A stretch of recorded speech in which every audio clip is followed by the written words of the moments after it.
কিন্তু উনি কমিউনিকেট করতে পারছেন, অর্থাৎ ওনাকে যে ডিরেকশনটা দিচ্ছেন ডক্টরসটা সেটা নিয়ে দিতে পারছেন। এটা হলো দোয়া ছাড়া আমাদের কাছে কোনো কিছু নেই। এখন দেশবাসীর কাছে, সবাই রাজনৈতিক ব্যক্তিগণের কাছে আমরা বলবো সবাই দোয়া করবেন।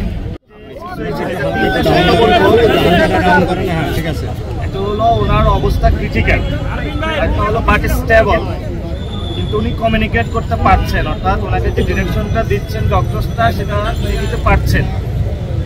যদি তাহলে কি করব আমরা, আমাদের একমাত্র একটাই, সেটা হলো দোয়া ছাড়া আমাদের কাছে কোনো কিছু নেই। এখন দেশবাসীর কাছে, সবাই রাজনৈতিক ব্যক্তিগণের কাছে আমরা বলবো সবাই দোয়া করবেন। পরিস্থিতি সব মিলিয়ে আমরা যে খুব ভালো বলবো এমন না, তবে এখন আমাদের একটা উপায়, সেটা হলো দোয়া। এটা ছাড়া আর আমরা কি করব? ঠিক আছে।